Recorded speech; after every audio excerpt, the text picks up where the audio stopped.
Masters of the Universe #2. This is from DC Comics from January 1983. This is the very first miniseries, although there was a comic appearance in DC Comics Presents where He-Man made his debut to comics in those pages with Superman, and also DC Comics was arranging the mini comics that were packaged with He-Man figures when they first came out. So this is very early days. There's some origin things in here that were changed a year or two later on, especially with the cartoon. This cover is by George Tuska and Klaus Janson. Here, He-Man and Battlecat are on their way to get medallions that will lead them to the Power Swords, and Skeletor is having them go on this adventure, and he has the Sorceress, or aka the Goddess, captive, and that's why He-Man is doing Skeletor's bidding. This was written by Paul Kupperberg and penciled by George Tuska, and the inker is Alfredo Alcala. Here they're in the jungle, and He-Man doesn't have his sword, but he does have his axe, and he's axing his way through the jungle. And He-Man encounters these sort of primitive jungle men, and at first Battlecat thinks that they're, a danger, but they're not. He-Man knows who they are from his days when he was Prince Adam, and they know who he is, I guess, but Prince Adam had helped these people against a man named Damon, and Damon was a dude that was terrorizing them, and He-Man teamed up with Zor, whom he discovered at that time, and they fought this guy off. And so anyways, these guys know where the next medallion is that he needs to get. And so all this exquisite art, it's so great. Look at this, these lines coming off the shine here. The Alfredo Alcala inks really helps. He worked on a lot of the packaging art and stuff for He-Man as well.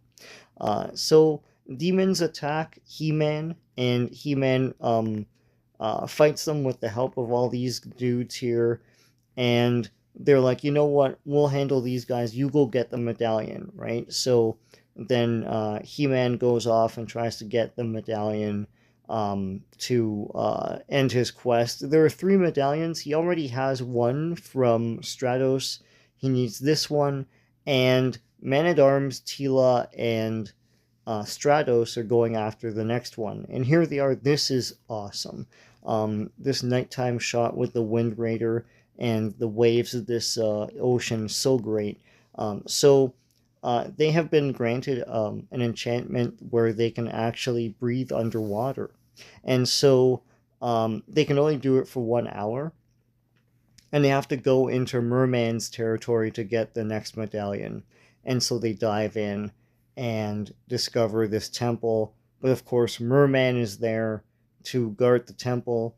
Merman looks exactly like you'd see him, especially with that coral sword and everything that he can shoot like lasers out of. He has troopers that look exactly like him, of course, and they fight off Merman. The thing is that they're on a mission from Skeletor, and Merman has a falling out with Skeletor.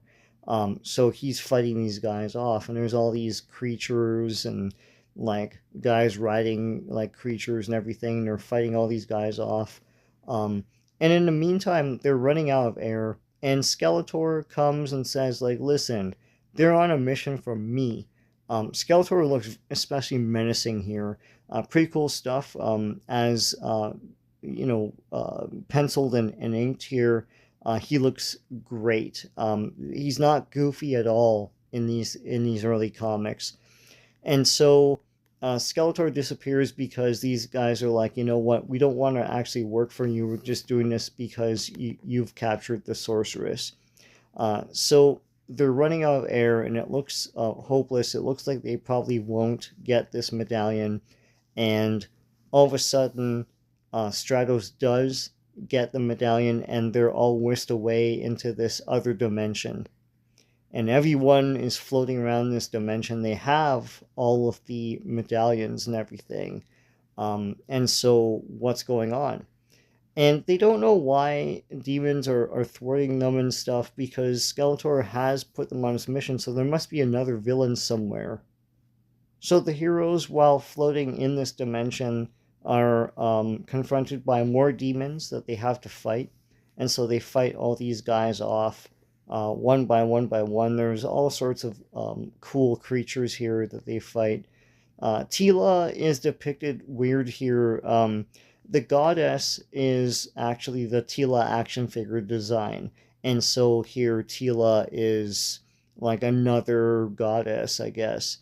They were always implying that, even in these early days. So Zodak comes to help and says, like, listen, I know something's up. I'm going to help you out. So he fights off all these demons as well. And that's going to end it for issue 2 of Masters of the Universe in the very, very early days of this franchise from DC Comics. I hope you like going through this with me. If you like this video, please give a like to this video. Please subscribe to this channel if you haven't already. Lots of great comic book stuff on here. So until next time, take care.